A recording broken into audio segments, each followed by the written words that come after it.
شروع کرتے ہیں ان کا کلپ دیکھنا، پھر اس کے بعد ان کے باتوں کا جواب دیں گے انشاءاللہ تبارک و تعالی۔ بے حد و حساب گستاخیاں ان کی شان میں کی جا رہی ہیں اور لوگوں کے ذہن پر آگندہ ہیں۔ تو مجھے لوگ کہہ رہے تھے اور علماء کرام نے بطور خاص کہا کہ میں سیدنا مولا علی المرتضیٰ کی شان اقدس کے دفاع کی طرز پر یہ شیخین کریمین آقا علیہ السلام کے جلیل القدر خلفاء راشدین کے پہلے دو عظیم خلفاء بطور خاص اور جمیع خلفاء اربعہ اور صحابہ کرام بالعموم، مگر سیدنا صدیق اکبر اور سیدنا فاروق اعظم رضی اللہ تعالیٰ عنہما بالخصوص، کہ میں ان کی شان کے دفاع کا بھی فریضہ ادا کروں۔ عزیزو، آپ نے بات سنی ان کی، یہ کہتے ہیں کہ میں ابو بکر اور عمر کی شان کی دفاع کے لیے آیا ہوں کیونکہ شیعوں کے گستاخی کر رہے ہیں اور میں ابو بکر اور عمر کا دفاع کرنا چاہتا ہوں۔ ملاحظہ فرمائیں ان کے الفاظ کو ایک مرتبہ پھر۔ عموم، مگر سیدنا صدیق اکبر اور سیدنا فاروق اعظم رضی اللہ صدیق اکبر فاروق اعظم، دیکھیں میرے عزیزو، یہ چونکہ مذہب عمری اساس ہی سے غصب پر، جھوٹ پر، افتراء پر مبتنی ہے، تو اور غصب کس کو بولتے ہیں؟ چوری کو بولتے ہیں۔ یہ چوریوں کا جو سلسلہ ہے اسی کے کڑی یہ ہے کہ انہوں نے القاب چھڑا دیے ہیں امیر المؤمنین علیہ الصلوۃ والسلام کو، اور ان اشخاص پہ یہ لوگ لاگو کرتے ہیں ان القاب کو جو ان القاب کے وہ مستحق نہیں ہیں۔ تو پہلی بات تو ہم، کیونکہ یہ ہمیشہ سلسلہ گفتگو ان کا جو جاری رہے گا، 20 سپیچز ہیں ان کے، ہمیشہ یہ جو ہے ابو بکر کو اسی لقب کے ساتھ ذکر کرتا ہے صدیق اکبر، اور عمر کو اسی لقب کے ساتھ ذکر کرتا ہے فاروق اعظم۔ تو ہم شروع ہی سے یہ اسٹیبلش کرنا چاہتے ہیں کہ یہ ہمیں منظور نہیں ہے۔ صدیق اکبر امیر المؤمنین علیہ السلام ہے، جیسے خلیفہ رسول صلی اللہ علیہ وسلم برحق بلا فصل امیر المؤمنین علیہ السلام ہے، جیسے امام برحق امیر المؤمنین علیہ السلام ہے، اسی طرح صدیق اکبر امیر المؤمنین علیہ السلام ہیں، اور ابو بکر صدیق ہو ہی نہیں سکتا، ابو بکر صدیق ہو ہی نہیں سکتا۔ اس بات کا ہم اسٹیبلش کرنا چاہتے ہیں۔ اسی طرح فاروق اعظم ایک اس بات کی جانب سے کہ امیر المؤمنین علیہ السلام فاروق اعظم ہیں اور عمر فاروق ہو ہی نہیں سکتا۔ ان دو باتوں کا ہم انشاءاللہ اسٹیبلش کرتے ہیں، کیونکہ یہ ہمارا کام آئے گا آگے آخر تک، کیونکہ یہ ہمیشہ یہ اسی طرح یہ مولوی طاہر القادری کہے گا ابو بکر کو اس لقب کے ساتھ یاد کرے گا اور عمر کو بھی اسی لقب کے ساتھ۔ تو ہم پہلے اس چوری کا جواب دینا چاہتے ہیں کہ یہ ایک چوری ہے، نہ ابو بکر صدیق اکبر ہے، نہ عمر فاروق اعظم ہے، یہ القاب ہیں ہمارے سید المسلمین یعصوب الدین امیر المؤمنین علیہ السلام کے۔ پہلی بات تو یہ ہے کہ اگر ہم جو شیعہ اہل بیت علیہم السلام ہیں، ہمارے اصول کے مطابق، ہمارے احادیث کے مطابق، وہ تو واضح بات کہ صدیق اکبر امیر المؤمنین علیہ السلام ہے اور فاروق اعظم بھی امیر المؤمنین علیہ السلام ہے۔ ملاحظہ فرمائیے عزیزو، یہ کتاب ہے الاصول من الکافی، جلد نمبر 1، چھاپ دارالکتب الاسلامیہ۔ یہاں پر صفحہ نمبر 197 میں کتاب الحجہ آپ کے سامنے ہے، کتاب الحجہ سامنے ہے آپ کے، یہاں پر یہ حدیث ملاحظہ فرمائیے، حدیث نمبر 2، کہ ہمارے آقا حضرت قرآن ناطق بحر حقائق امام صادق علیہ السلام نے فرمایا۔ یہ حدیث بہت پیاری ہے میرے عزیزوں، معاف کیجیے گا کہ اس حدیث کا کچھ حصہ ہمارے گفتگو سے متعلق نہیں ہے، لیکن میں وہ پڑھنا چاہتا ہوں کیونکہ آپ مؤمنین کے دلوں کے زنگ اتر جائیں گے، دلوں کا غبار اتر جائے گا ان کلمات اہل بیت علیہ السلام سننے سے۔ میں اور سلیمان بن خالد سعید الاعرج کہہ رہا ہے، حضرت قرآن ناطق امام صادق علیہ السلام کے بارگاہ میں حاضر ہوئے تو فرمایا، یا سلیمان ما جاء عن امیر المؤمنین علیہ السلام یؤخذ به وما نہى عنہ ينتہى عنہ۔ اے سلیمان، یاد رکھو کہ جو بھی فرمان مولا امیر المؤمنین علیہ السلام کی جانب سے صادر ہو اس کی طاعت واجب، امر کریں تو عمل کرو، نہیں کریں تو اجتناب واجب ہے۔ جرى له من الفضل ما جرى لرسول اللہ صلی اللہ علیہ وآلہ وسلم، امیر المؤمنین علیہ السلام کے وہی فضائل ہیں، وہی صفات حسنہ ہیں، وہی درجات علا ہیں جو رسول اللہ صلی اللہ علیہ وآلہ وسلم کے ہیں۔ سمجھ میں آ رہی؟ فضائل وہی ہیں سید المسلمین علیہ السلام کا جو سید المرسلین صلی اللہ علیہ وآلہ وسلم کے ہیں۔ پھر فرمایا وَلِرَسُولِ اللَّهِ صلی اللہ علیہ وآلہ وسلم الفضل علی جمیع من خلق اللہ، اور رسول پاک صلی اللہ علیہ وآلہ وسلم کے کیا فضائل ہیں فرمایا ان کا مقام وہ ہے، وہ سب خلائق پہ افضل ہے۔ رسول اللہ صلی اللہ علیہ وآلہ وسلم کے فضائل کا مقام یہ کہ وہ سب ما خلق اللہ پہ افضل، اور امیر المؤمنین علیہ الصلوۃ والسلام وہ تمام فضائل، وہ علم، وہ تقوی، وہ قرب الہی، معجزات، کرامات، فصاحت، بلاغت جو رسول پاک صلی اللہ علیہ وآلہ وسلم کو اللہ نے عطا فرمایا ہے، وہ سب امیر المؤمنین علیہ الصلوۃ والسلام کے نفس نفیس میں موجود۔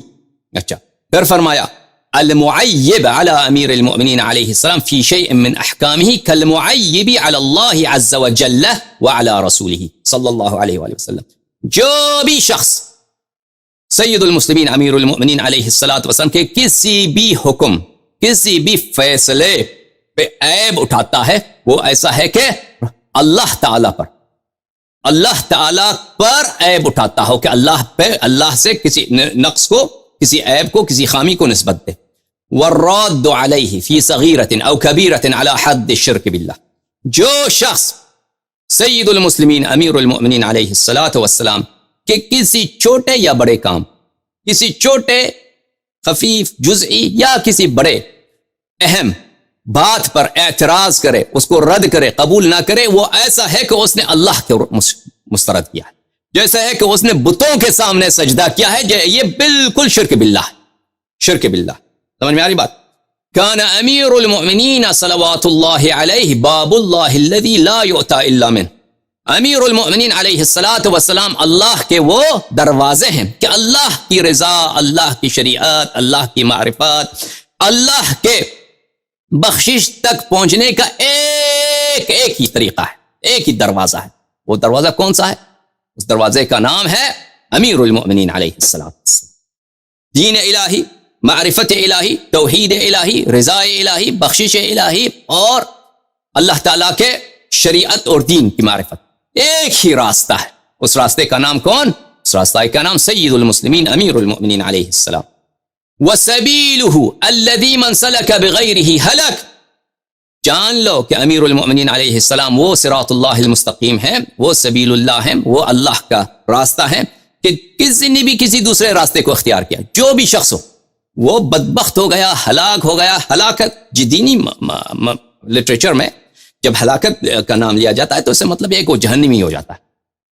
جو بھی شخص امیر المؤمنین علیہ السلام کے علاوہ دوسرے راستے کو اختیار کیا، کافر، زندیق، دین سے نکل گئے۔ وَبِذَلِكَ جَرَتِ الْأَئِمَّةُ وَاحِدٌ بَعْدَ وَاحِدٍ، اور یہی شان و منزلت جو سید المسلمین سلام اللہ علیہ کا ہے، تک ہر ایک ائمہ طاہرین علیہ السلام، وہی علم، وہی عصمت، وہی شجاعت، وہی جود و سخا جو امیر المؤمنین علیہ السلام کا ہے، وہی ہمارے آقا، ہمارے مولا، ہمارے صاحب امام منتظر المہدی علیہ الصلوۃ والسلام عجل اللہ تعالی فرجہ الشریف کا ہے۔ سمجھ میں؟ یہ صفات سب ائمہ اطہار علیہ السلام کے لیے ثابت ہے۔ جعلهم اللہ ارکان الارض ان تمید بهم، اہل بیت طاہرین علیہ السلام، ائمہ ابرار، 12 امام، وہ حضرات ہیں کہ اللہ تعالیٰ نے ان کو زمین کا ستون بنایا ہے، کہ ان کی برکت کی وجہ سے زمین ہلاک نہیں ہوتا، زمین نیست و نابود نہیں ہوتا۔ والحجۃ البالغۃ علی من فوق الارض ومن تحت الثری، اور سب آسمانوں کے نیچے جتنے لوگ بستے ہیں اور جتنے لوگ زمین پہ بستے گھومتے ہیں، اللہ کی جانب سے حجج بالغہ کون ہے؟ حجت بالغہ 12 امام ائمہ طاہرین علیہ السلام۔ اور پھر فرمایا، ملاحظہ فرمائیے، موضوع کی طرف آتے ہیں۔ مولا امام صادق علیہ السلام نے فرمایا کہ امیر المؤمنین علیہ السلام نے فرمایا انا قسیم اللہ بین الجنت والنار، خلائق کو تقسیم کرنے والا روز قیامت کہ کون جنتی ہے کون جہنمی ہے، قسیم الجنت والنار، اللہ کی جانب سے کون؟ میں ہوں۔ کس نے فرمایا؟ امیر المؤمنین علیہ السلام نے فرمایا۔ وَأَنَا الْفَارُوقُ الْأَكْبَرُ، فاروق اکبر، فَأَنَا الْفَاروقُ الْأَكْبَرُ۔ آپ دیکھیں مطول وغیرہ میں حصر کے متعدد ادات ہیں عربی زبان میں، ان ادات حصر میں سے یہی ہے کہ مسند اور مسند علیہ دونوں معرفہ ہوں۔ مسند اور مسند علیہ جب معرفہ ہو تو یہ حصر پہ دلالت کرتا ہے، اور ایک ایسا لقب ہے کہ اس لقب کے اور بھی مدعادار ہیں۔ تو امیر المؤمنین علیہ السلام حصر بیان کرتے ہوئے کہتے ہیں کہ انا الفاروق الاکبر، فاروق اکبر، کہ اگر اس کے جھنڈے کے نیچے آ گئے تو حق پر ہو، اور اس کے جھنڈے کے نیچے سے نکل گئے تو باطل اور جہنم کے راستے پر ہو۔ وہ کون ہے؟ امیر المؤمنین علیہ السلام۔ وَأَنَا صَاحِبُ الْعَصَا وَالْمِسَمْ، صاحب عصا اور میسم، روز قیامت حوض کوثر، ڈنڈے کے ساتھ منافقین کو حوض کوثر سے بگانے والا کون؟ میں، میسم۔ جب رجعت میں مولا امیر المؤمنین علیہ السلام آئیں گے تو مومن کے پیشانی پہ مہر لگائیں گے، لکھا ہوا ہوگا امیر المؤمنین علیہ السلام کا یہ شیعہ، یہ محب ہے، یہ صاحب العصا اور میسم۔ وَلَقَدْ أَقَرَّتْ لِي جَمِيعُ الْمَلَائِكَةِ وَالرُّوحِ بِمِثْلِ مَا أَقَرَّتْ لِمُحَمَّدٍ صلی اللہ علیہ وآلہ وسلم۔ ملائکہ اور روح نے، سب ملائکہ مقربین حملہ عرش، انہوں نے اسی طرح، جس طرح انہوں نے رسول اللہ صلی اللہ علیہ وآلہ وسلم کی رسالت اور ان کی ولایت کی شہادت دی ہے، اسی طرح میرے لیے بھی انہوں نے اقرار کیا ہے، میرے بھی امامت اور خلافت اور ولایت اور قرب الہی اور خلیفۃ اللہ ہونے کا انہوں نے اقرار کیا ہے ملائکہ نے۔ وَلَقَدْ حُمِّلْتُ عَلَى مِثْلِ حَمُولَةِ مُحَمَّدٍ صلی اللہ علیہ وآلہ وَهِيَ حَمُولَةَ الرَّبِّ، اللہ نے جو کچھ، حمولہ کہتے ہیں بار، بوجھ جو کسی کو دیا جاتا ہے، جو امانت اللہ تعالیٰ نے اپنے حبیب صلی اللہ علیہ وآلہ وسلم کو دی ہے، معجزات دی ہیں، کرامات دی ہیں، حکمت دیا ہے، علم دیا ہے، شریعت دیا ہے، قرآن کا نور دیا ہے، قرآن کا باطن دیا ہے، ولایت دیا ہے، وہ سب جس طرح جو انہوں نے رسول پاک صلی اللہ علیہ وآلہ وسلم کو دیا مجھے دیا ہے۔ اور وہ کیا ہے؟ وہی حمولۃ الرب، وہ کیا ہے؟ وہ اللہ کی جانب سے وہ امانت۔ حمولہ کہتے ہیں بوجھ کو جو انسان اٹھاتا ہے۔ وَإِنَّ مُحَمَّدًا صلی اللہ علیہ وآلہ وسلم يُدْعَى فَيُكْسَى وَيُسْتَنْتَقْ وَأُدْعَى فَأُكْسَى وَأُسْتَنْتَقْ۔ روز قیامت خلائق کا محشر ہوگا تو سب سے پہلے رسول اللہ صلی اللہ علیہ وآلہ وسلم کو پکارا جائے گا، ان کو خلعت نور پہنایا جائے گا، اور ان کی تکریم ہوگی، اکرام ہوگا اللہ کی جانب سے، اور ان سے کہا جائے گا کہ خطاب کریں آپ۔ جس طرح اللہ تعالیٰ رسول پاک صلی اللہ علیہ وآلہ وسلم کے اس طرح اکرام کریں گے، اسی طرح مجھے بلایا جائے گا، مجھے خلعت نور اور تاج نور پہنایا جائے گا، اور مجھ سے کہا جائے گا کہ یا امیر المؤمنین آپ خطاب فرمائیے۔ فَأَنْتِقُ عَلَى حَدِّ مَنْطِقِهِ، اور جس طرح رسول پاک صلی اللہ علیہ وآلہ وسلم وہاں پہ خطاب فرمائیں گے، میں بھی خطاب کروں گا۔ وَلَقَدْ أُعْطِيتُ خِصَالًا لَمْ يُعْتَهُنَّ أَحَدٌ قَبْلِي، اللہ نے مجھے ایسے خصال عطا فرمائی، ایسے خصال فرمائی ہیں کہ مجھ سے پہلے کسی کو نہیں دیا گیا ہے۔ وہ کیا ہیں؟ بہت سارے ہیں، ان میں سے کچھ علمت علم المنایا والبلایا، کہ اللہ تعالیٰ نے مجھے یہ علم دیا ہے کہ کس کا اجل کیا ہے، کب کس کا اجل آئے گا، بلایا کہ کس شخص پر کون سی بلا نازل ہوگی، کس طرح اس کا امتحان ہوگا، منایا موت، بلایا مصائب، والانصاب، اور اللہ تعالیٰ نے مجھے سب انصاب کا، یہ انصاب ایک بہت ہی، یہ اللہ صرف اللہ کو معلوم ہے اور اللہ کے حجج کو معلوم ہے کہ کون کس کا بیٹا ہے واقع حقیقت میں۔ یہ علم انصاب اللہ نے مجھے عنایت فرمایا ہے۔ وفصل الخطاب، اور وہ خطاب جو حق و باطل کا فاصل ہے، جو اسلام اور شرک کا فاصل ہے، جو ہدایت و ضلالت کا فاصل ہے، وہ خطاب، وہ علم، وہ بیان اللہ نے مجھے عطا فرمایا ہے۔ فلم يفتنی ما سبقنی، اللہ اللہ اللہ اللہ اللہ، یہ سید المسلمین سلام اللہ علیہ کہہ سکتے ہیں، دیکھو لوگو، میں تو پیدا ہوا ہوں رسول اللہ صلی اللہ علیہ وآلہ وسلم کے اعلان رسالت بعثت سے 13 سال پہلے، لیکن مجھ سے پہلے جو انبیاء گزرے ہیں، مجھ سے پہلے جو امم گزری ہیں، مجھ سے پہلے جو خلائق گزرے ہیں، دنیا و آسمان کی خلقت، لم یفتنی ما سبقنی، وہ میرے آنکھوں سے کچھ بھی، میرے مشاہدے سے جو کچھ میری پیدائش سے پہلے گزرا ہے، میرے مشاہدے سے غائب نہیں رہا۔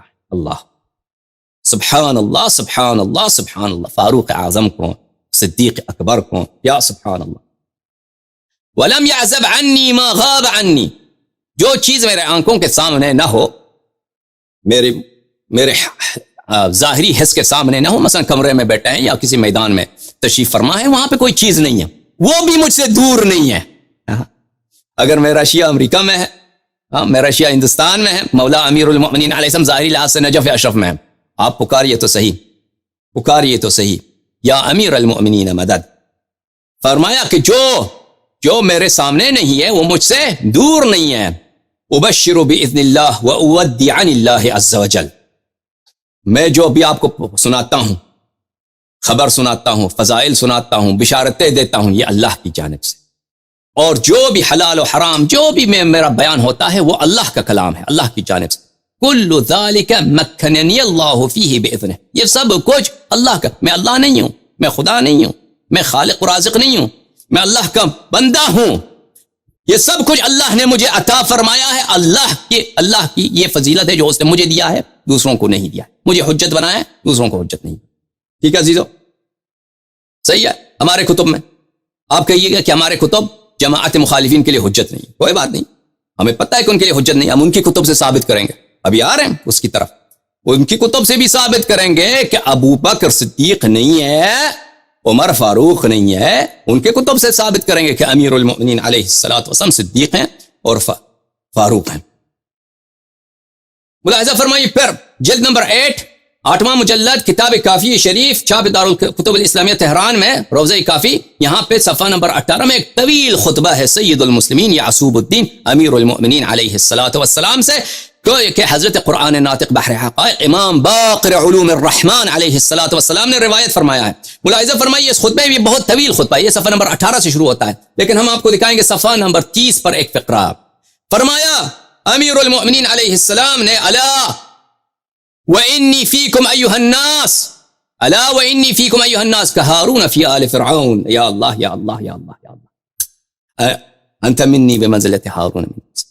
اے لوگوں جان لو، مسلمانوں جان لو کہ میرا مرتبہ تجھ میں اس امت میں وہی ہے جو ہارون علیہ الصلوۃ والسلام کا تھا آل فرعون میں. امتیوں، ہارون علیہ السلام کا حضرت موسیٰ علیہ السلام کی امت میں کیا مرتبہ تھا؟ وہ شریک ہے موسیٰ علیہ الصلوۃ والسلام، شریک معجزات موسیٰ علیہ السلام، شریک عصمت موسیٰ علیہ السلام، شریک تورات، شریک شریعت، ہر بات میں ثانی تھے، ہر بات میں مثل تھے حضرت ہارون علیہ السلام. میرا مقام وہی ہے. وَكَبَابِ حِطَّةَ فِي بَنِي إِسْرَائِيل، بنی اسرائیل میں بنی اسرائیل نے بڑا گناہ کیا حضرت موسیٰ علیہ السلام سے، غداری. تو فرمایا کہ تو بنی اسرائیل نے پوچھا کہ بخشش کا کوئی وسیلہ ہو، تو فرمایا کہ باب حطہ ہے. باب حطہ ہے، یہاں پہ سجدے کے ساتھ اس باب میں دروازے میں داخل ہو جاؤ، تمہارے سارے گناہیں مغفرت ہو جائیں گے. تو بنی اسرائیل نے وہی کیا، انہوں نے سجدہ کیا اور اسرائیل میں باب حطہ تھا. وہ میں اس امت میں وہی ہوں کہ اگر میری ولایت مان گئے اور میرے دامن کو تھامے رکھا تو پھر اس کے بعد انشاءاللہ تبارک و تعالی مغفرت بھی ہے، شفاعت بھی ہے، اور دخول جنت بھی یقینی ہے.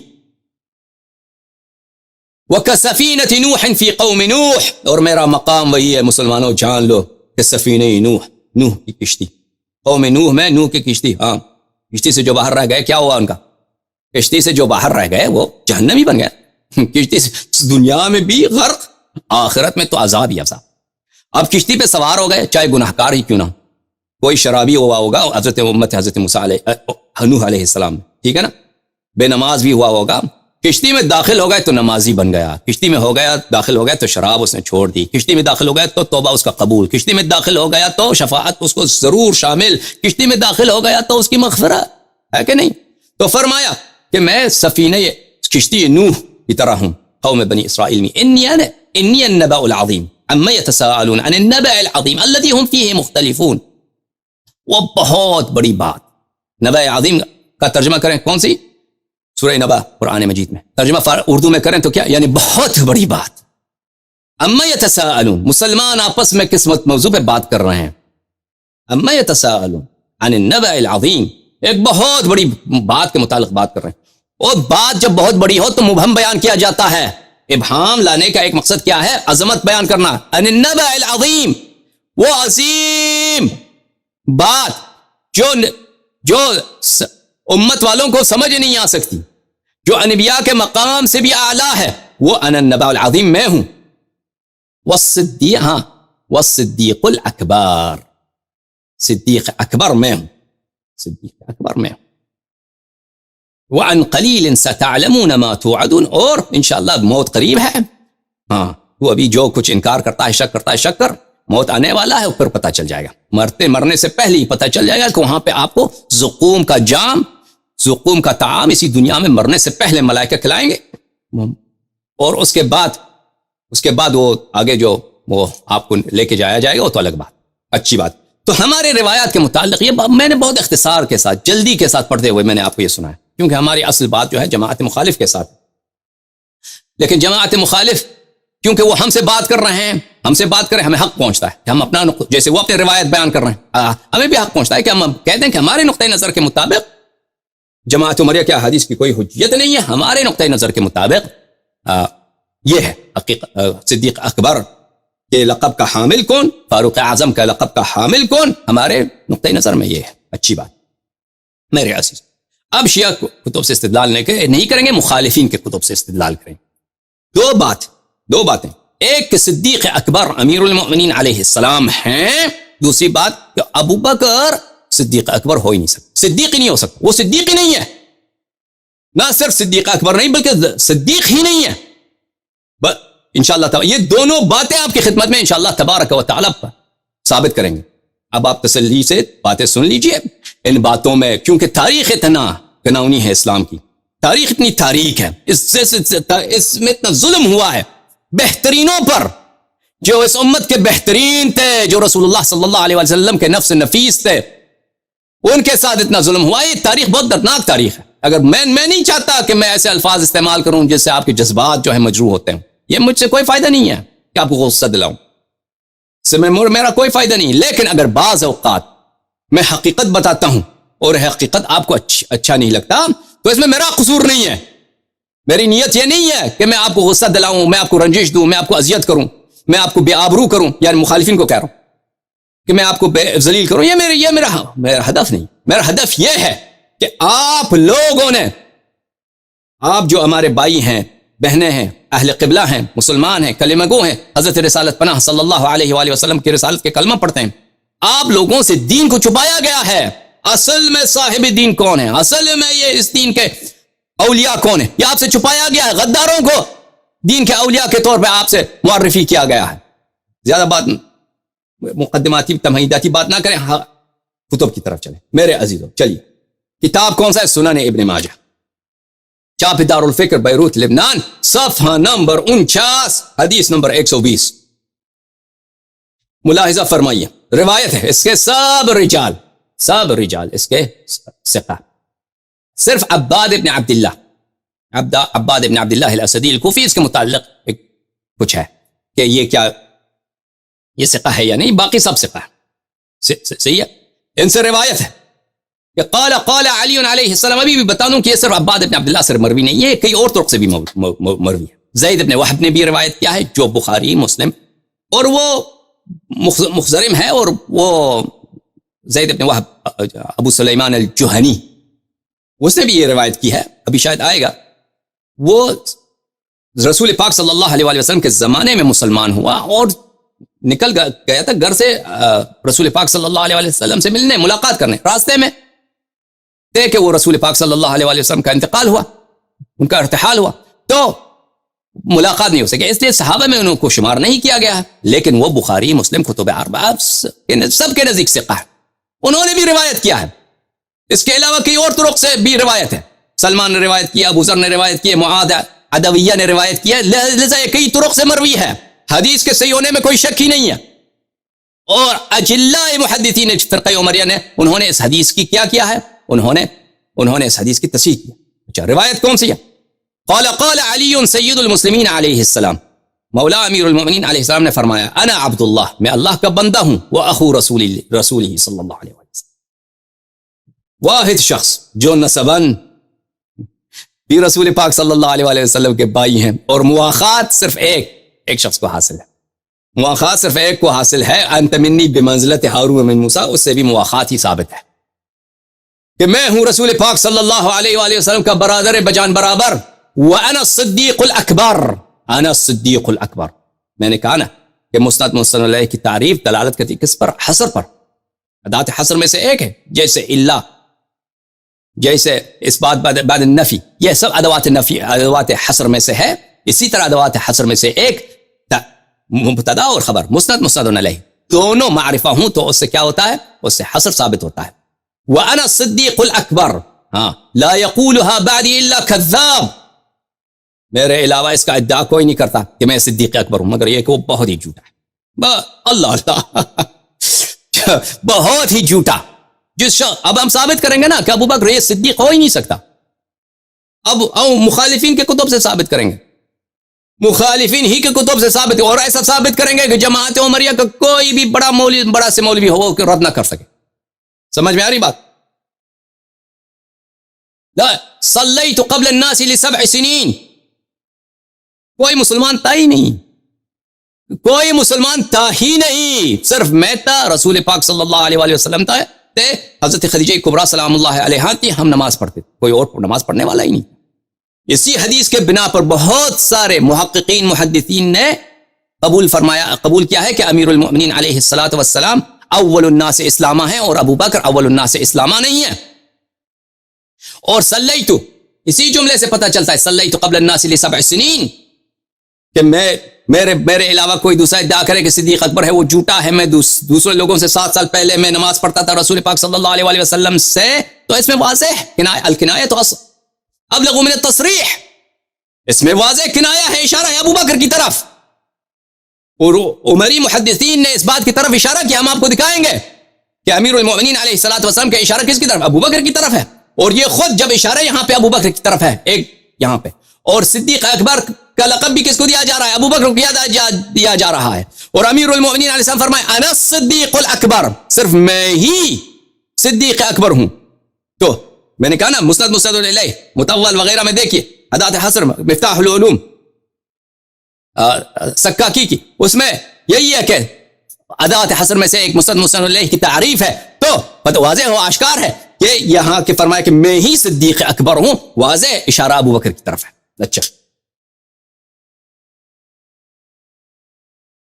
ملاحظہ فرمائیے میرے محترم شاہدین و ناظرین, مصباح الزجاجہ فی زوائد ابن ماجہ تالیف الحافظ بوصیری, بہت بڑے محدث اور محقق ہیں جماعت عمریہ کے, بوصیری صاحب, انہوں نے شرح لکھا ہے زوائد میں, کتاب لکھا ہے زوائد ابن ماجہ میں. اچھا, یہاں پہ ایک نقطہ میں آپ کی خدمت میں عرض کروں کہ یہاں پر سنن ابن ماجہ میں یہاں پہ قوس میں لکھا ہے انفرد بھی, یہ ظاہراً انفرد بھی یہ ابن ماجہ کا قول نہیں ہے, کیونکہ قوس میں ڈالا گیا ہے, کسی اور نے لگایا ہے یہاں پر. لیکن جیسے میں نے کہا, یہ منفردات میں سے نہیں ہے کہ عباد ابن عبداللہ منفردن نے اس کو روایت کی. یہ جھوٹ ہے, یہ باطل ہے, کئی طرق سے مروی ہے یہ جملہ سید المسلمین علیہ السلام. اچھا, مصباح الزجاجہ تالیف البوصیری, یہاں پہ چاپ سنت 2004 میں, یہاں پہ ملاحظہ فرمائیے صفحہ 159 میں حدیث نمبر 50, یہاں پہ وہی حدیث نقل کیا ہے, وَأَنَا الصِّدِّيقُ الْأَكْبَارُ لَا يَقُولُهَا بَعْدِي إِلَّا كَذَّابٌ هَذَا إِسْنَادٌ صَحِيحٌ رِجَالُهُ ثِقَاتٌ. اللہ, عباد ابن عبداللہ کی توثیق ہوگی یا نہیں ہوگی؟ عباد ابن عبداللہ تو انہی راویوں میں سے ایک راوی, باقی سب راوی تو ثقہ ہی ہیں. عباد ابن عبداللہ کے متعلق بعض لوگوں نے 2 4 کیا ہے, تو واضح صریح توثیق ہے کہ یہ حدیث صحیح ہے, اور اس کے سب رجال ثقہ ہیں.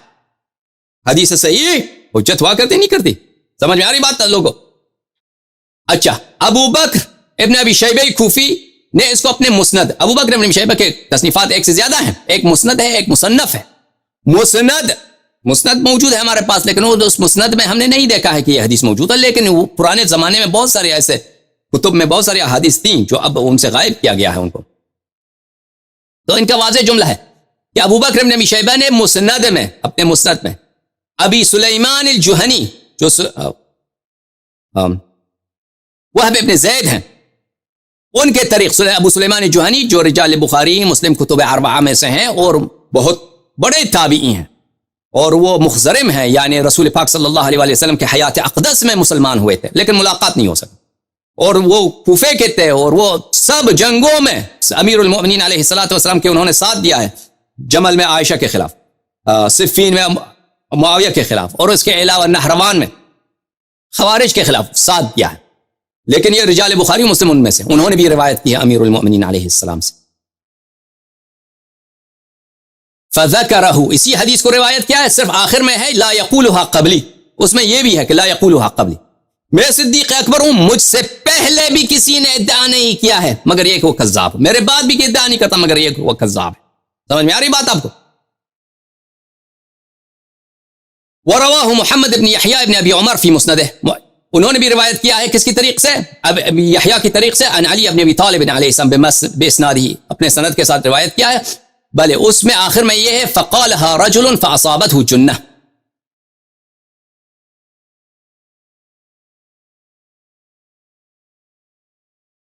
کہہ رہا ہے کہ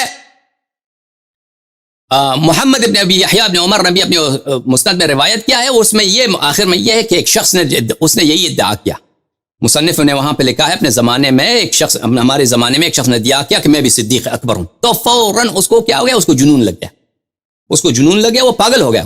اس نے کہا پاگل، اللہ نے اس کو مفتضح کیا، بے آبرو کیا اس کو. اچھا یہاں پہ اب دیکھیے میرے عزیزو، یہاں پہ حاشیے میں فٹ نوٹ میں، معاف کیجیے گا اسی کتاب مسند میں مصباح الزجاجہ میں فٹ نوٹ میں جو کتاب کا محقق ہے انہوں نے کہا کہ مسند ابن ابی شیبہ یوجد منه قطعة يسيرة بقسم المخطوطات بالجامعة ومن الصعب قراءتها ومسند ابن ابی عمر مفقود. اچھا یہ فرما رہے ہیں کہ مسند ابن ابی شیبہ جو ہے اس کے نسخے نہیں ہمارے پاس، صرف اس کا ایک مخطوطہ موجود ہے یونیورسٹی میں، اور اس خط اس کا بہت خراب ہے، پڑھا نہیں جا رہا. اچھا اس خط اس کا بہت خراب ہے، پڑھا نہیں جا رہا. اور مسند ابن ابی عمر بھی جو ہے وہ کتب مفقودہ میں سے ہے.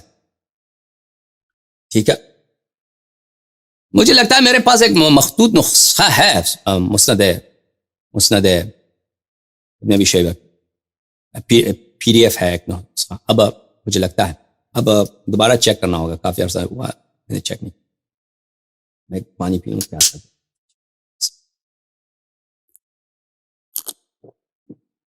سلام اللہ علی الحسین لعنت اللہ علیہ.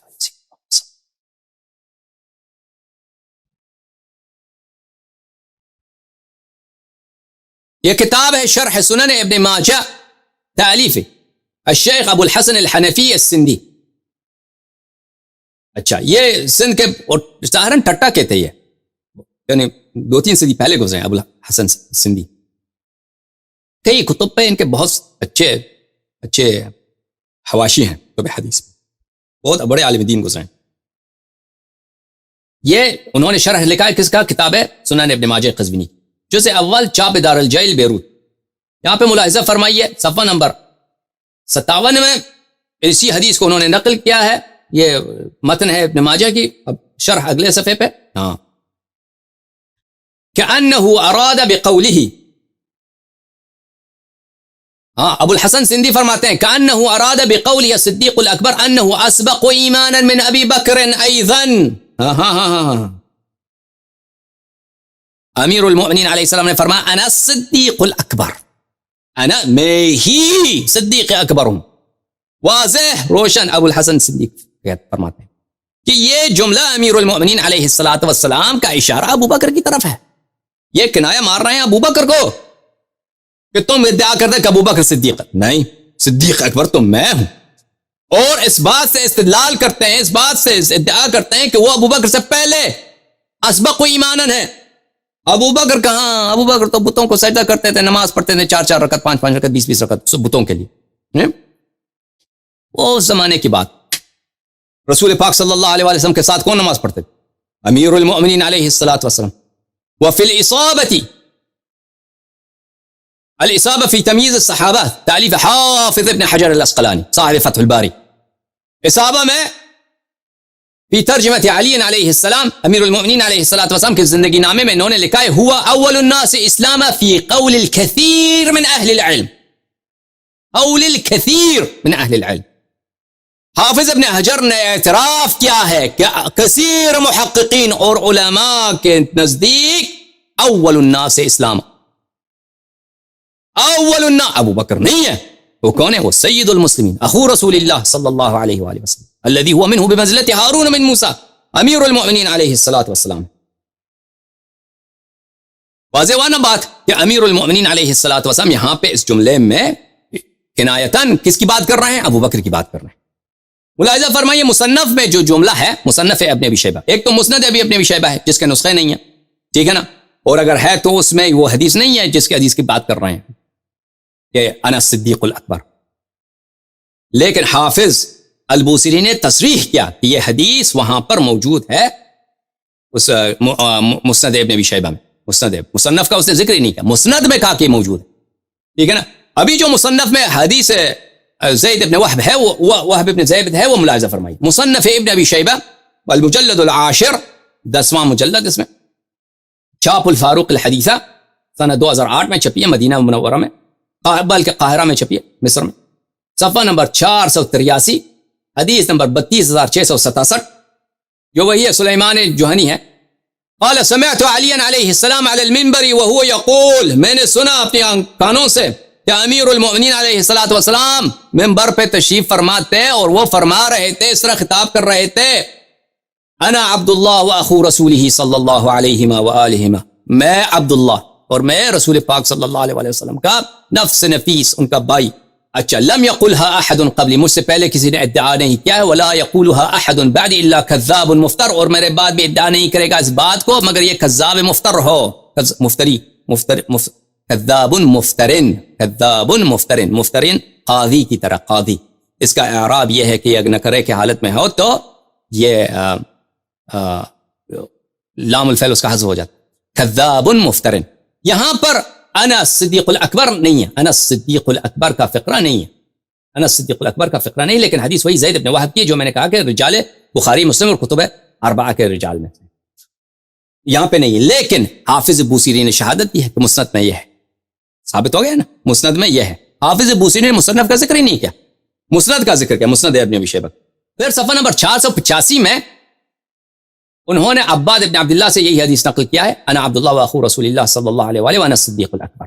اچھی بات, وہی جو سنن ابن ماجہ کی حدیث. میرے عزیزو, آپ کا زیادہ وقت نہ لوں, اس کو بہت ساری کتب میں روایت کیا ہے, اس کو حدیث کو سنن کبریٰ نسائی میں, سنن الکبریٰ النسائی جزء 7 چھاپ الرسالہ, یہاں پہ صفحہ نمبر 409 حدیث نمبر 8338 میں وہی حدیث ہے کہ وہ انا صدیق الاکبر, عباد ابن عبداللہ کی طریق. اور ابن ابی عاصم نے اپنے کتاب الاحاد والمثانی میں روایت کیا ہے, صفحہ نمبر 148 میں, عباد ابن عبداللہ سے, حدیث نمبر 178, وانا الصدیق الاکبر, وہی حدیث جو سنن ابن ماجہ میں 186. پھر انہوں نے روایت کیا ہے معاذہ العدویہ سے, معاذہ العدویہ سے, کہ انہوں نے بھی یہی امیر المؤمنین علیہ الصلوۃ والسلام کو میں نے سنا کہ وہ منبر پہ اس طرح کہہ رہے تھے, انا الصدیق الاکبر, میں صدیق اکبر ہوں, آمنت قبل ان یؤمن ابو بکر واسلمت قبل ان یسلم, میں ایمان لایا اس سے پہلے کہ ابو بکر ایمان لاتا, اور میں مسلمان ہوا اس سے پہلے کہ ابو بکر مسلمان ہوتا.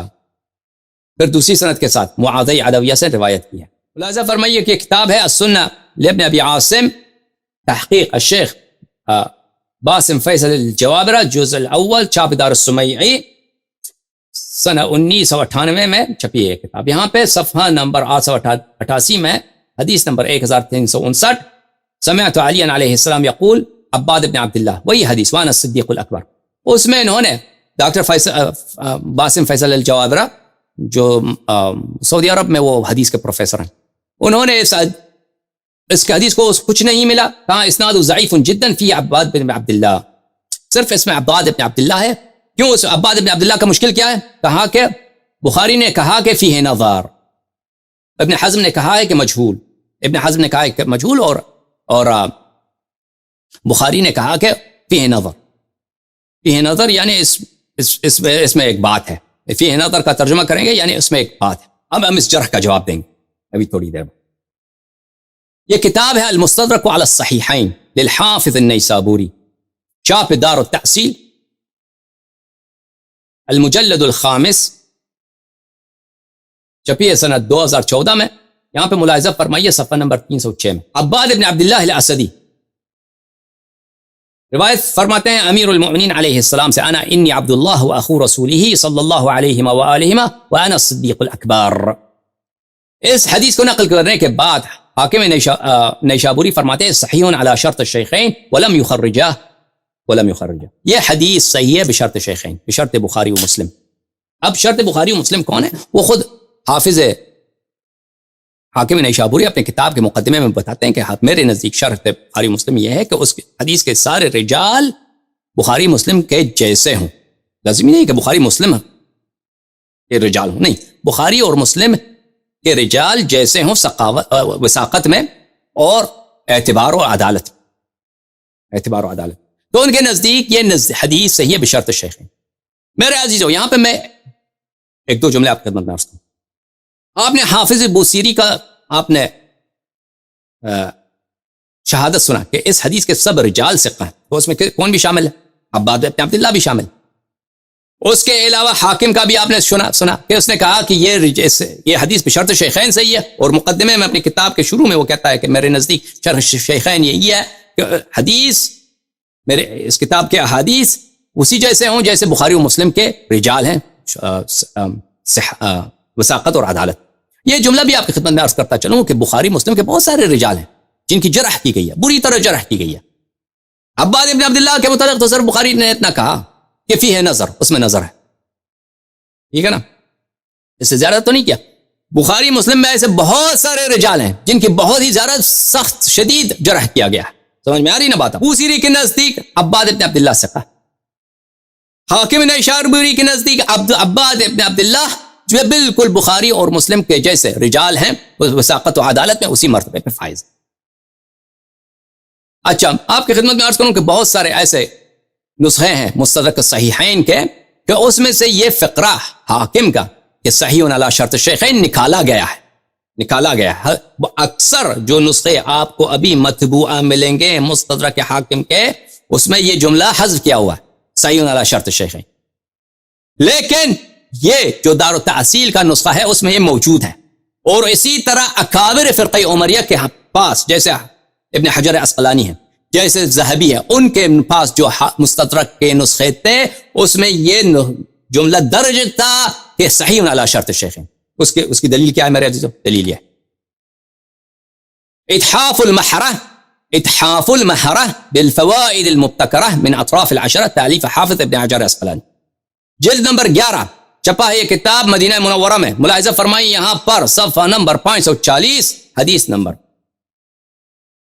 14442، یہاں پہ روایت ہے کہ حدیث یہ ہے، انا عبداللہ واخو رسولہ وانا الصدیق الاکبر الحدیث۔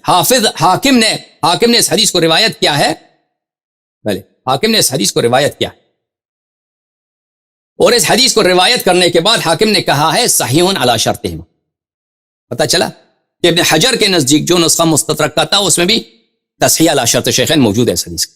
اس کے علاوہ ذہبی کے جو نسخہ ہے مختصر و استدراک الحافظ ذہبی علی مستدرک ابی عبداللہ الحاکم، حواشی کس کے ہیں؟ حواشی ذہبی کے جو مستدرک حاکم پہ اس نے حواشی لکھے ہیں، اچھی بات۔ دار العاصمہ میں یہ کتاب سنہ 1411 میں چھپی ہے، یہاں پر حدیث نمبر 535، انا الصدیق الاکبر قال الحاکم علی شرط البخاری و مسلم۔ اس کے نزدیک بھی، ذہبی کے نزدیک بھی جو نسخہ تھا مستدرک کا اس میں بھی یہ شہادت موجود ہے، حاکم کا یہ حدیث صحیح ہے بشرط الشیخ۔ سبحان اللہ، سبحان اللہ۔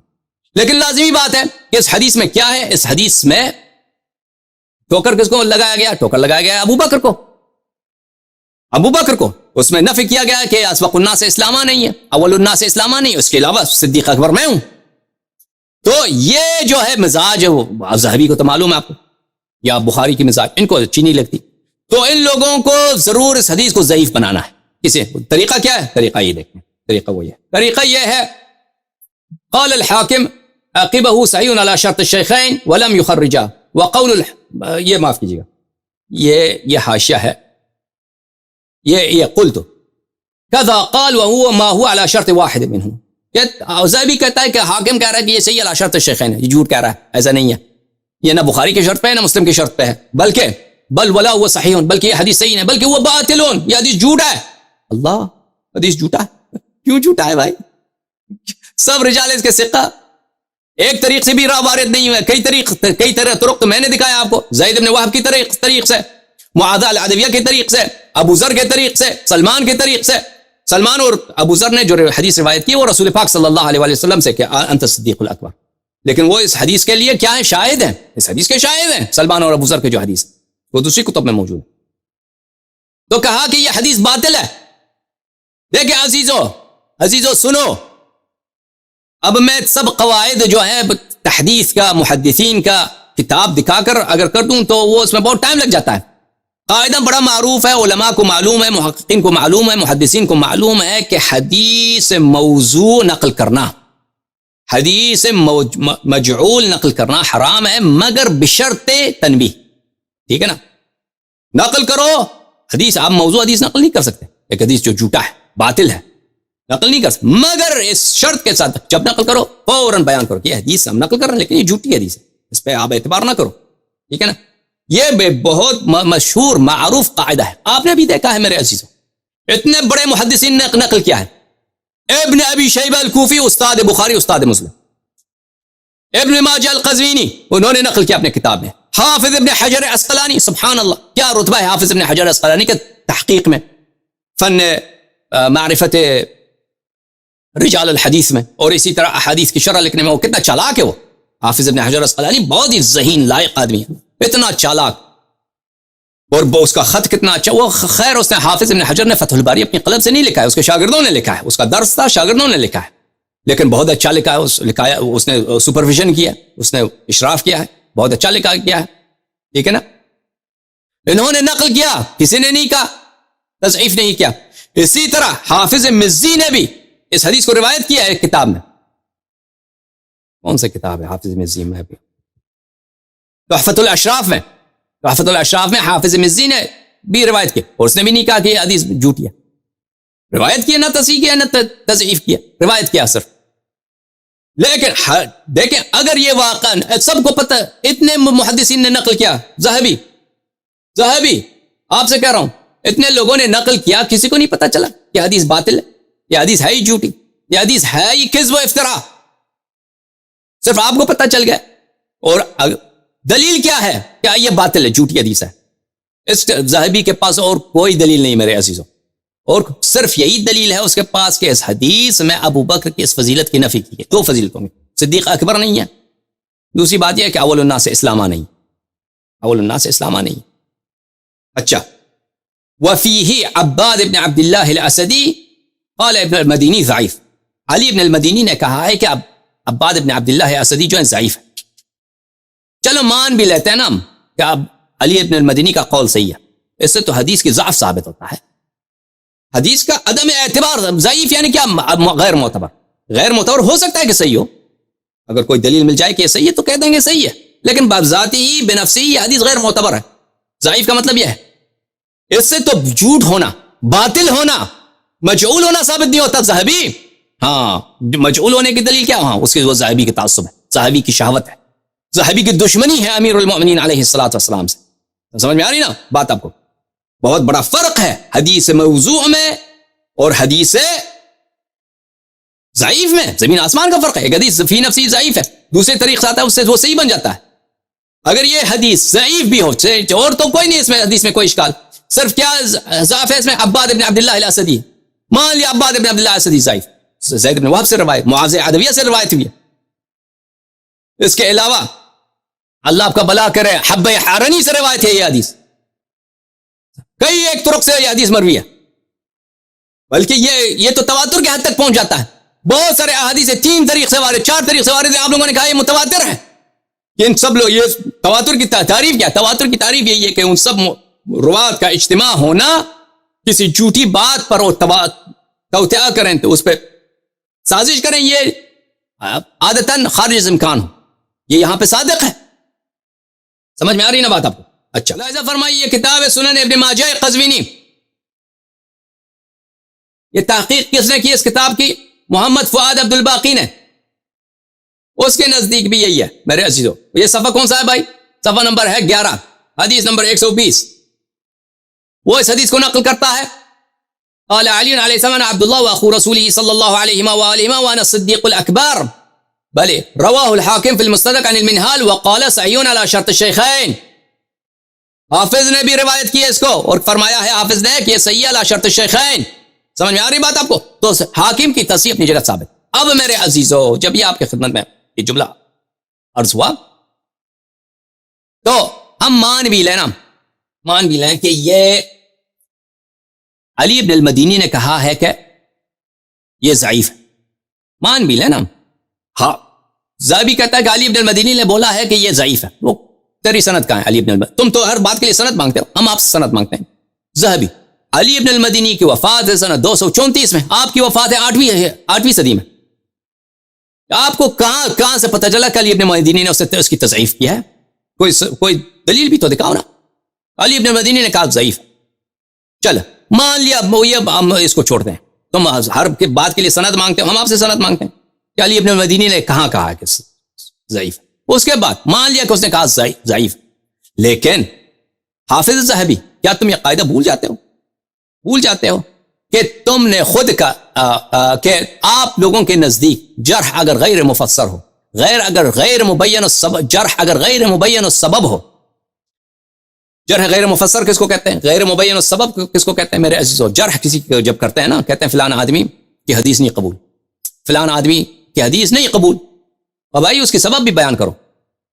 اگر سبب بیان کیا تو یہ جرح مفسر ہے، جرح اس کی تفسیر کی گئی ہے، جرح کی تفسیر مبین السبب ہے، سبب اس کا بیان کیا گیا. مثلا میں کہتا ہوں اس آدمی کی حدیث نہیں ماننا. کیوں نہیں ماننا؟ وہ آدمی بڑا جھوٹا کا آدمی، اس آدمی کا حافظہ غلط ہے، وہ آدمی کو غلط فہمی تھی، وہ حدیث کچھ اور سنتا تھا، کچھ اور لکھتا تھا. ٹھیک ہے نا؟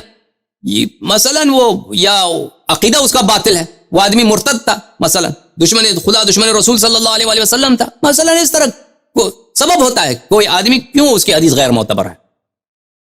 اگر سبب بیان کیا تو وہ کیا ہے؟ جرح مفسر. سبب نہیں بیان کیا وہ جرح غیر مفسر. اب میرے عزیزو، بخاری نے کیا کہا؟ بخاری نے کہا کہ عباد ابن عبداللہ فیہ نظر. عباد ابن عبداللہ میں ایک بات ہے. وہ بات کون سی بات ہے؟ اس نے تو توضیح تو نہیں دی نا، توضیح تو نہیں دی. وہ بہت سارے بڑے سے بلکہ بعض صحابہ ہیں بخاری نے ان کے متعلق کہا ہے کہ فیہ نظر. بخاری تو سب کے متعلق، بہت ساروں کے متعلق اس نے کہا فیہ نظر. سبب بیان کرو. بخاری اس میں ہم دیکھیں کہ واقعا تم یہ جرح کرتے ہو کہ فلانی اس میں فیہ نظر ہو، اس میں ایک بات ہے، وہ کون سی بات؟ یا علی ابن المدینی نے کہا کہ ضعیف، وہ فلانی ضعیف ہے، کمزور ہے. کس بات کی کمزور ہے؟ کمزوری کیا ہے اس میں؟ کمزوری ایک دفعہ یہ ہے کہ علم بہت کم ہے. ایک آدمی کا علم بہت کم ہے، مثلا علم زیادہ نہیں ہے، کمزور ہے علم میں. ایک دفعہ اس کا حافظہ کمزور ہے. ایک دفعہ یہ ہے کہ وہ مثلا کمزور ہے کہ وہ غیر معتبر ہے کیونکہ جھوٹ بولتا ہے، کیونکہ وہ یادداشت اس کی ضعیف. بتاؤ کیوں اس کو ضعیف کہتے ہو تم؟ یا کوئی ذاتی دشمنی ہے تمہاری؟ کیوں ضعیف بولتے ہو؟ تو اس نے بھی وجہ نہیں بتائی. تو جرح کیا ہے؟ جرح غیر مفسر. جرح غیر مفسر کیا ہے میرے عزیزو؟ کتاب الکفایہ فی علم الروایت، تصنیف الحافظ خطیب البغدادی، ابو بکر خطیب بغدادی، صاحب تاریخ مدینہ السلام. یہاں پہ ان کا بہت بڑا، یہاں پہ صفحہ نمبر 108 میں بہت بڑا جملہ ہے جو سب حفاظ نے، اکثر حفاظ جو علم حدیث میں کتاب لکھتے ہیں، علوم ان کے اس جملے پہ اتکا کرتے ہیں، اس کو نقل کرتے ہیں. کہتے ہیں کہ ہمارے استاد حافظ ابو الطیب فرماتے تھے کہ لا يقبل الجرح الا مفسرا وليس قول اصحاب الحديث فلان ضعيف وفلان ليس بشيء مما يوجب جرحه ورد خبره.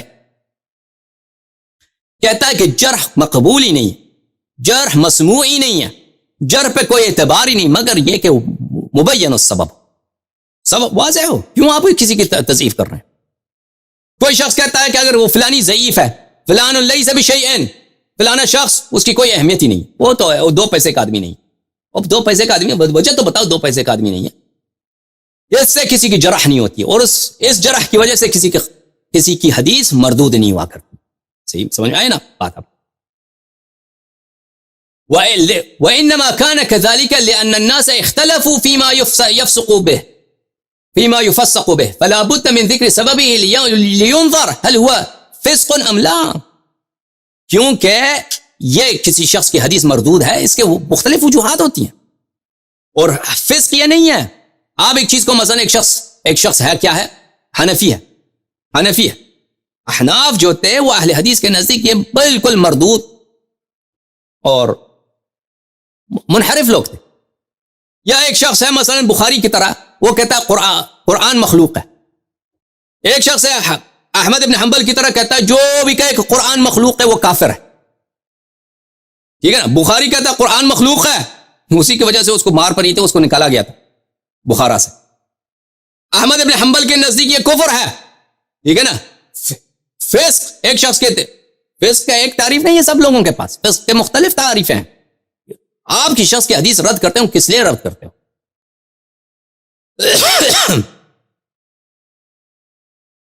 ٹھیک ہے نا؟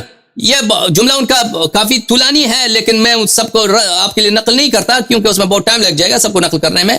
اور یہ کتاب ہے عمدۃ القاری فی شرح صحیح البخاری تالیف الحافظ العینی، جز نمبر 1، چاپ ادارۃ الطباعۃ المنیریہ. یہاں پہ صفحہ نمبر 8 میں عینی صاحب فرماتے ہیں فی الصحیح یعنی بخاری میں جماعت جرحهم بعض المتقدمین، ایسے روات موجود ہیں بخاری میں جن کو علماء متقدمین نے، پرانے علماء نے ان کی جرح کیا. یہ تو ہے ہی نہیں، یہ تو فاسق آدمی، اس کی حدیث نہیں سننی چاہیے. اچھا، وَهُوَ مَحْمُولٌ عَلَىٰ أَنَّهُ لَمْ يُثْبَتْ جَرْحُهُمْ بِشَرْطِهِ. ہم کہتے ہیں کہ یہ انہوں نے جرح کیا ہے، ہم اس جرح کو حمل کرتے ہیں کہ یہ جو شرط، یہ ان کی جرح شرط مقبولیت کے ساتھ نہیں ہے. ان کی جرح شرط مقبولیت کے ساتھ نہیں. کیوں نہیں ہے؟ جو جرح کیا ہے وہ شرط مقبولیت جرح کی؟ کہا فَإِنَّ الْجَرْحَ لَا يُثْبُتُ إِلَّا مُفَسَّرًا مُبَيَّنَ السَّبَبْ عِنْدَ الْجُمْهُورِ. جمہور علماء کے نزدیک، قاطع اغلبیت اکثریت کے نزدیک علماء جرح قبول ہی نہیں ہوتی مگر یہ کہ مفسر ہو، مبین السبب ہو. ٹھیک ہے نا؟ اس موضوع کو سمیٹ لیتا ہوں. یعنی جرح، اس سے زیادہ میں تفصیل نہیں دیتا کہ جرح غیر مفسر قبول نہیں ہوتی. اور عباد ابن عبداللہ کی جرح کیا ہے؟ غیر مفسر. ہاں، کم از کم یہ جو ہے صدیق اکبر والی ثابت کریں. صدیق اکبر والی جو امیر یہ اس حدیث کیا ہے نا صدیق الاکبر، اس کی تصحیح ثابت کریں. پھر ابو بکر صدیق اکبر نہیں ہے، وہ کل انشاءاللہ اختصار کے ساتھ وہ کل بیان کریں. اچھا میرے عزیزوں، ذہبی نے کہا کہ علی ابن المدینی نے کہا کہ عباد ابن عبداللہ ضعیف ہے. تو عزیزو، عباد ابن عبداللہ امیر المؤمنین علیہ الصلوۃ والسلام کے صحابی ہیں. امیر المؤمنین علیہ الصلوۃ والسلام کی شہادت ہے سنہ 40 ہجری کو. ہم یہ مان بھی لیں کہ اس زمانے میں عباد ابن عبداللہ کی عمر 20 سال تابعی ہیں. تو زیادہ سے زیادہ سنہ 80 تک وفات ہو گئی، سنہ 100 تک وفات ہوا ہوگا نا، سنہ 100 تک. یعنی ایک آدمی کا عمر کتنا ہے؟ 70 سال، 80 سال، 90 سال. سنہ 100 110 تک زیادہ سے زیادہ زندہ رہا ہوگا، اس کے بعد مرا ہوا ہوگا عباد ابن عبداللہ. علی ابن المدینی کب مرے ہیں؟ سنہ 234 میں. سنہ 234 یعنی ان دونوں کے درمیان بڑا زمانی فاصلہ ہے. 150 سال کے قریب زمانی فاصلہ ہے عباد ابن عبداللہ اور علی ابن المدینی کے درمیان. اب علی ابن المدینی کہاں سے کہہ رہا ہے کہ یہ ضعیف ہے؟ اس کو دیکھا تو نہیں ہے، اس کے باپ کو بھی نہیں، علی ابن المدینی کے باپ نے بھی اس کو نہیں دیکھا، علی ابن المدینی کے دادے نے بھی اس کو نہیں دیکھا. فاصلہ بہت ہے ان دونوں کے درمیان، زمانہ بہت گزرا ہے ان کے درمیان. کہاں سے کہہ رہا ہے کہ یہ ضعیف ہے؟ علی ابن المدینی کے بعد کا ہم کیوں اعتبار کریں؟ ٹھیک ہے نا؟ وجہ بتاؤ کیوں اعتبار کریں جب سب علماء نے دیکھیں.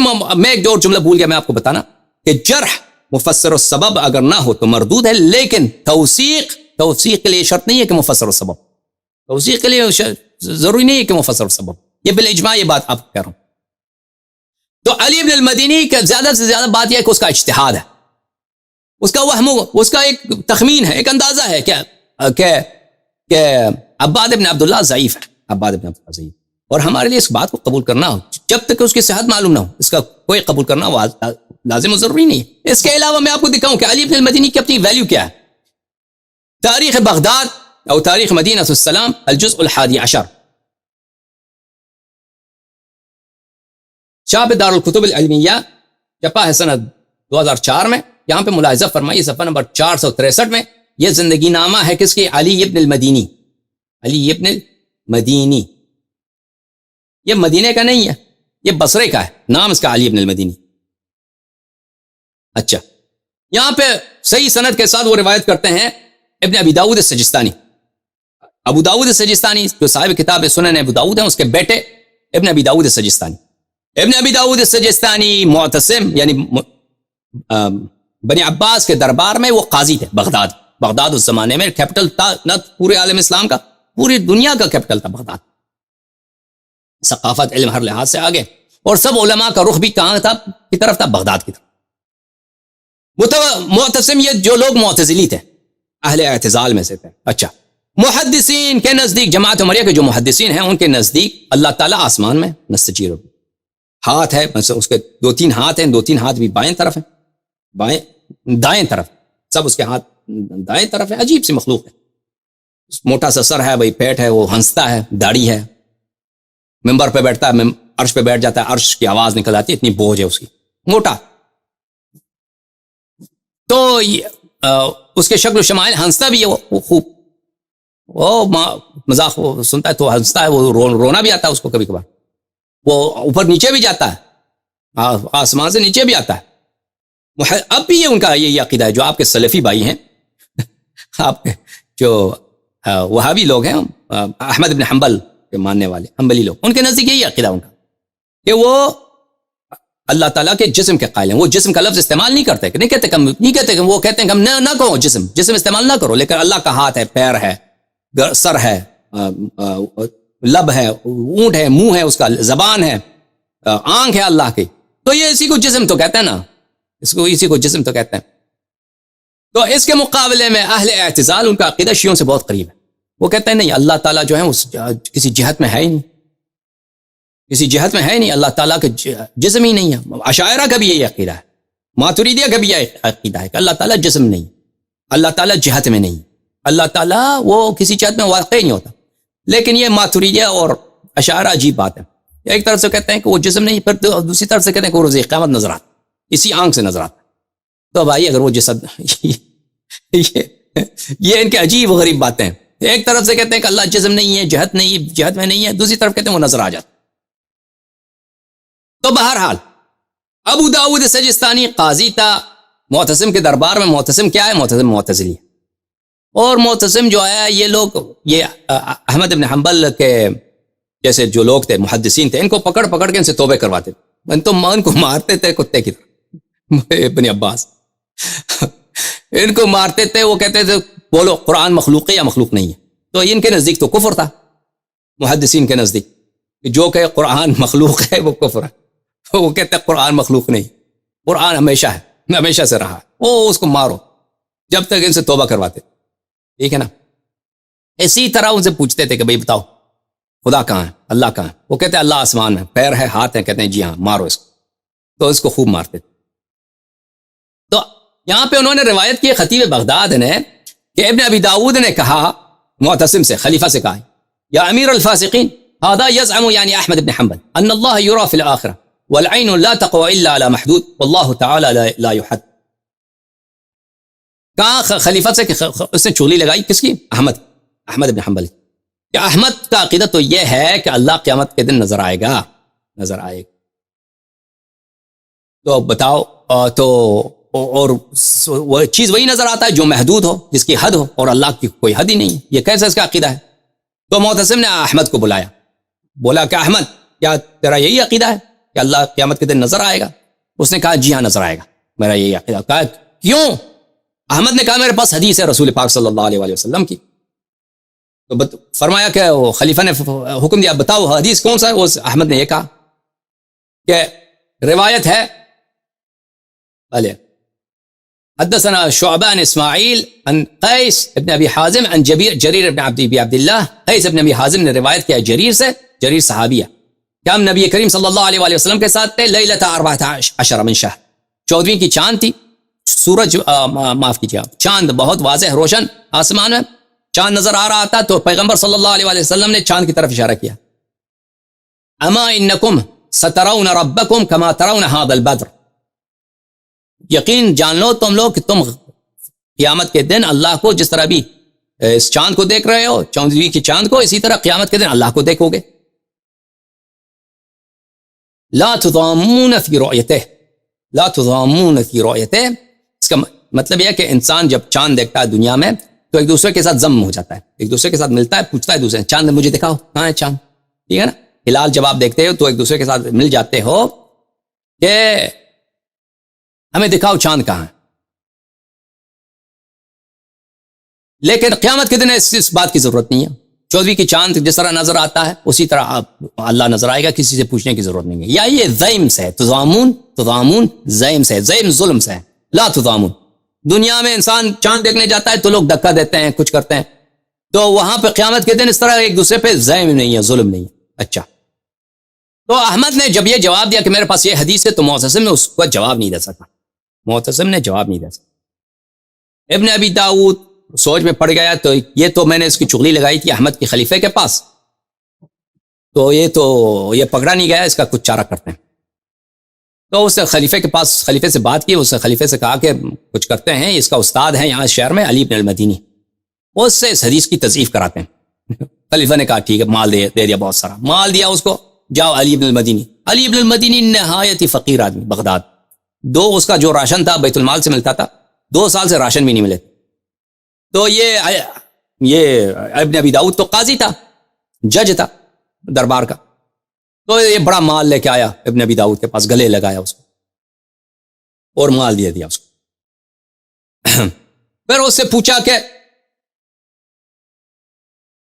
اس سے پوچھا، ملاحظہ فرمائیے، مال اس کو بہت دے دیا.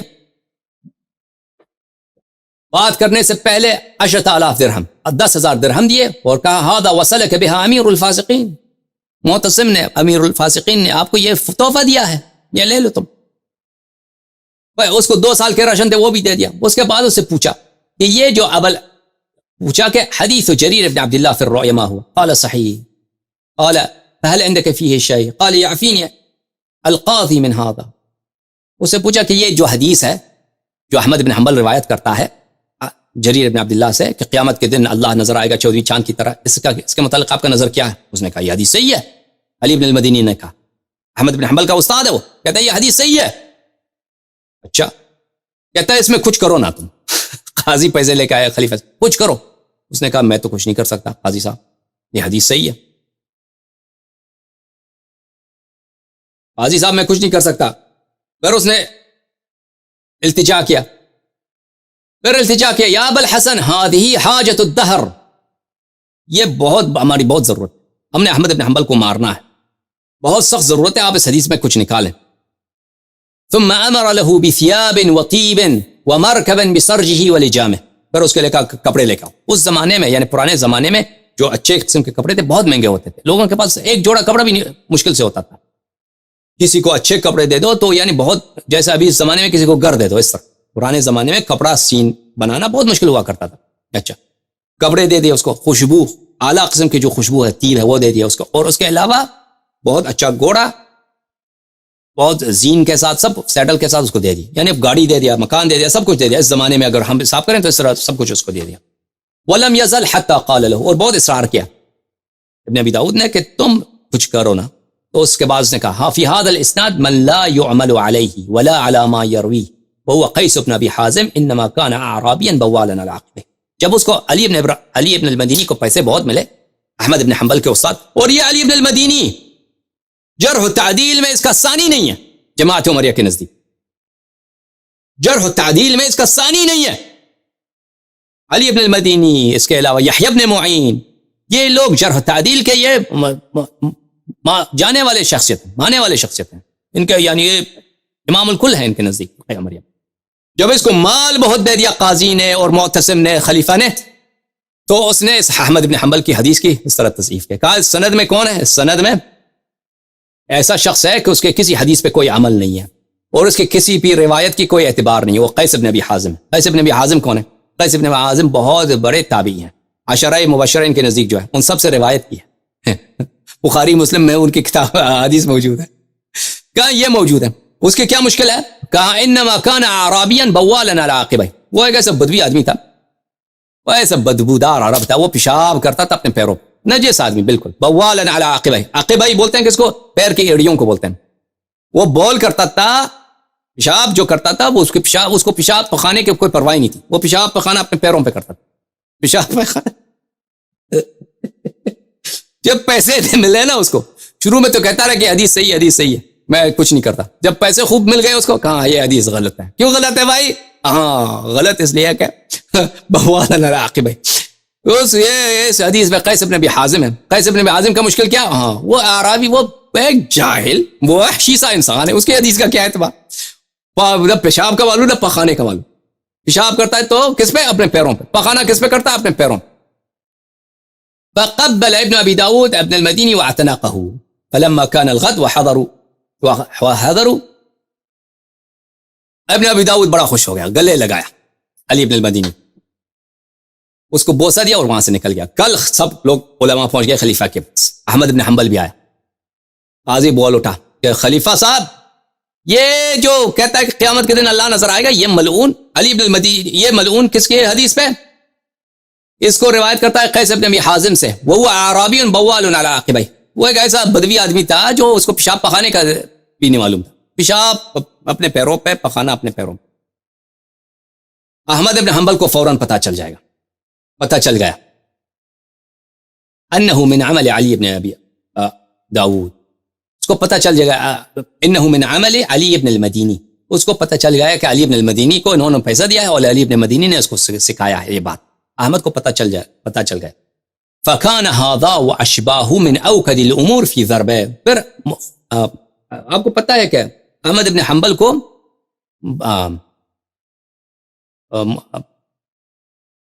بنی عباس نے مارا بھی, اس کو جیل میں بھی ڈال دیا تھا, تو اسی باتوں کی وجہ سے, اسی باتوں کی وجہ سے, اس کے عقیدے کی وجہ سے. اچھا, اور اس طرح انہوں نے فرمایا ہے خطیب بغدادی کہ انہوں نے جو کہا ہے کہ قیس بن ابی حازم اعرابی بوال علی عقبیہ, یہ باطل بات ہے. بھلے وہ کہتے ہیں کہ سب علماء مجمعون علی الاحتجاج بروایت قیس بن ابی حازم و تصحیحہ, سب علماء کا اجماع ہے قیس بن ابی حازم کی حدیث صحیح ہے. تو میرے عزیزو دیکھو, یہ علی بن المدینی نے کہا ہے, ایک شخص ایسا ہے, کون؟ عباد بن عبداللہ, جو امیر المؤمنین علیہ السلام کی صحابی ہیں, ان کے شیعوں میں سے ہیں, وہ کوفے میں رہنے والے ہیں, ان سے حدیث نقل ہوئی ہے امیر المؤمنین علیہ السلام کی فضیلت میں. ان سے صرف نقل نہیں ہوئی, کئی طرق سے نقل ہوا ہے. اب اس کو حدیث کو مارنا ہے, حدیث کو ختم کرنا ہے. کیا کہا عباد بن عبداللہ نے؟ کہا ضعیف ہے. جب بھائی آپ کے ائمہ جرح و تعدیل پیسے لے کے لوگوں کی جرح کرتے تھے, تو ان کی جرح کے کیا اعتبار ہے؟ ان کی جرح کا کیا اعتبار ہے؟ جب وہ پیسے کی خاطر پیسے لے کر ایک ثقہ انسان کی جرح کر سکتے ہیں, تو دینی تعصب میں شیعہ تو اس زمانے میں بڑے مظلوم تھے. اہل بیت علیہ السلام تو ان کا قتل ہوتا تھا, شیعوں کا قتل کوئی پوچھنے والا ہی نہیں تھا. سب سے بڑا گالی یہی تھا کہ آپ کسی کو کہہ دیں رافضی ہے یا شیعہ ہے. تو اس دینی تعصب میں اگر آپ ایک شیعہ کو کہہ دیں کہ وہ ضعیف ہے, تو اس میں کون سی تعجب کی بات ہے, اور اس شہادت کی کیا ویلیو ہے؟ سمجھ میں آئی بات آپ کو؟ اچھی بات ہے دوستو. ابھی امیر المؤمنین علیہ السلام صدیق اکبر ہیں اور ابو بکر صدیق نہیں ہے. میں نے صرف ایک حدیث آپ کو چڑھا کہ انا صدیق الاکبر, اس میں بہت ٹائم لگ گیا. تو میں تو یہ چاہتا تھا کہ صدیق اکبر فاروق اعظم دونوں کو بیان کروں, اور یہ بھی بیان کروں کہ ابو بکر کیوں صدیق نہیں ہو سکتا, وہ بھی اختصار کے ساتھ, لیکن وقت نہیں ملا ہمیں. ٹائم دیکھیں, میں 1 گھنٹے سے زیادہ بول رہا ہوں. میں آپ سب کا بہت شکریہ ادا کرنا چاہتا ہوں. ابھی میں آپ کے کامنٹس دیکھوں, پھر میں آپ کے ساتھ خداحافظی کرتا ہوں. کامنٹس اردو میں لکھا کریں, میں جواب دوں گا بھائی. کامنٹس اردو میں لکھیں گے تو جواب دیں گے. ماشاءاللہ سلامت رہیں قبلہ. تبارک و تعالیٰ آپ کو سدا خوش و خرم رکھے بحق حسین علیہ السلام. محسن علی صاحب, خدا آپ کو عزت دے. بحق امام حسین علیہ السلام, خدا آپ کو انشاءاللہ شفاعت اہل بیت علیہ السلام نصیب فرمائے. السلام علیکم. حضرات کہتے ہیں کہ امیر المومنین علیہ السلام کے لشکر میں بھی تینوں خلیفہ کے چاہنے والے موجود تھے. تو شیعہ علماء اس بات سے سنی شیعہ اتحاد پر دلیل دیتے ہیں, تو ہم اس کا جواب کیا دیں ان کو؟ دیکھیں عزیزو, تینوں خلفاء کے چاہنے والے نہیں تھے, ابو بکر عمر کے چاہنے والے بہت تھے امیر المومنین علیہ السلام کے لشکر میں. یعنی امیر المومنین علیہ السلام کے لشکر میں جتنے لوگ تھے وہ عثمان کے مخالف تھے. عثمان کا قتل ہوا تھا, وہ عثمان کے مخالف تھے, لیکن ابو بکر عمر کو بہت سارے ایسے لوگ تھے جو ان کو مانتے تھے. اور یہ اب وہی لوگ تھے, پھر بعد میں انہوں نے تلوار اٹھایا نا صفین میں امیر المومنین علیہ السلام کے خلاف, اور کہا کہ ہم کیا کہتے ہیں, اب حکمین کو مان لیجیے, آپ حکمین کو مان لیجیے, ہم معاویہ سے نہیں لڑتے. وہی لوگ تھے, تلوار اٹھایا. کہتا ہے یہ قرآن جو ہے, معاویہ نے تو قرآن اٹھایا, ہم آپ کے قرآن کے ساتھ ہم کیسے لڑیں؟ تو وہی تو لوگ تھے, اور وہی لوگ تھے جو بعد میں, پہلے تو امیر المومنین علیہ السلام کے خلاف تلوار اٹھایا انہوں نے. تم اگر حکمین کو نہیں, قرآن کو نہیں مانتے حکم کے طور پہ, ہم آپ سے لڑیں گے. تو تلوار کے زور پہ امیر المومنین علیہ السلام سے منوایا کہ آپ لڑائی روک دیں معاویہ کے خلاف. جب لڑائی روک دیا, پھر انہوں نے کہا کہ یہ حکمین کو ماننا یہ تو کفر ہے, ہم سب کافر ہو گئے, اب توبہ کرتے ہیں. پھر دوبارہ تلوار اٹھایا امیر المومنین علیہ السلام کے خلاف کہ آپ کافر ہو گئے, ہم سے لڑتے ہیں, تو آپ بھی توبہ کریں. امیر المومنین علیہ السلام نے کہا نہ میں حکمین کو مانتا تھا, نہ حکمین کی میں تعین کرتا تھا. آپ لوگوں نے کہا, اور اس کو تعین کرنا بھی میرے نزدیک کفر نہیں. تو یہ لوگ تھے. تو اب کہتے ہیں کہ شیعہ سنی کے اتحاد پہ دلیل دیتے ہیں. یہ مجھے نہیں معلوم کہ یہ جو لوگ امیر المؤمنین علیہ السلام کے لشکر میں ابو بکر عمر کے چاہنے والے تھے, تو ایسے شیعہ سنی کے اتحاد کا اس کی دلیل کیا ہے, وجہ استدلال مجھے نہیں معلوم. آپ یہ بتائیں کہ عائشہ کی رضائے کبیر والی روایت پوری طرح سے 100% صحیح ہے. بالکل صحیح ہے, عائشہ رضائے کبیر کے قائل ہیں. اب اس نے خود رضائے کبیر کیا ہو, خود اس نے کیا ہو, یہ بھلے صحیح سند کے ساتھ مشہور روایات میں ثابت نہیں ہے, لیکن وہ اپنے گھر والوں سے کراتی. اپنے اس کی بائی تھے بہت سارے, اس کے بائی کے کیا بولتے ہیں اس کے خواتین تھیں, اس کے بتیجیاں تھیں عائشہ کے, ان سے وہ رضائے کبیر کراتی تھی تاکہ وہ نامحرم مرد عائشہ کے ساتھ آ کے مل بیٹھے. تو یہ عائشہ فتویٰ دیتی تھی, کراتی تھی رضائے کبیر. اب خود اس نے کیا ہو, یہ روایت میں ہے کہ اس نے ایک نوجوان کو اس نے نستجیر باللہ ایک غلام بولتے ہیں نوجوان کو, اس نے یہ کام کیا ہے. اب وہ روایت صحیح ہے یا نہیں ہے, وہ روایت اس کی سند نہیں ہے, روایت یعنی ضعیف ہے, لیکن وہ فتویٰ دیتی. سر عائشہ کے ساتھ رسول پاک صلی اللہ علیہ وسلم کی شادی حقیقی شادی تھی یا مصلحت کی بنیاد پر تھی؟ حقیقی شادی مصلحت کی بنیاد پر تھی, یعنی شرعی شادی تھی, نکاح ہوا تھا, لیکن مصلحت کے بنا. جب عائشہ وہ بری اور ناصبیتی تو رسول اللہ صلی اللہ علیہ وسلم نے ان سے شادی کیوں, تاکہ وہ شاید اللہ تعالیٰ دیکھیں. بھلے اس کا جواب یہی ہے کہ حضرت نوح علیہ السلام نے کیوں اپنے عورت سے شادی, جب اللہ کو معلوم ہے کہ حضرت نوح علیہ السلام کی جو وائف ہے وہ بعد میں کافر بن جائے گی, سیلاب میں غرق ہو جائے گی, یا حضرت لوط علیہ السلام کی جو وائف ہے وہ اپنے شوہر کو اتنا تنگ کرے گا, تو اس سے شادی کیوں کی. یہ دیکھیں, منافق سے شادی کرنا یہ حرام نہیں ہے, سمجھ میں آ رہی نا بات. اس نکاح کے لیے اس ظاہری اسلام کی شرط, نکاح کے لیے ایک شخص نے کہا لا الہ الا اللہ محمد الرسول اللہ, وہ مسلمان ہے. ایک عورت نے کہا لا الہ الا اللہ محمد الرسول اللہ صلی اللہ علیہ وسلم, آپ اس کے ساتھ شادی کر سکتے ہیں. اب آپ کو اگر پتہ چل جائے غیبی طریقے سے یہ مثلا بعد میں یہ غلط کام کرے, بعد میں یہ مرتد ہوگی, تو اس سے یہ حرمت نہیں ہے. اس کے علاوہ فرقہ عمریہ کہتے ہیں کہ رسول پاک صلی اللہ علیہ وسلم کو علم غیب نہیں. جب آپ کے اپنے مذہب میں یہی ہے کہ ان کو علم غیب نہیں ہے, آئندہ کا نہیں معلوم, آئندہ کا نہیں معلوم, تو پھر پوچھتے کیوں بھائی, پوچھتے کیوں.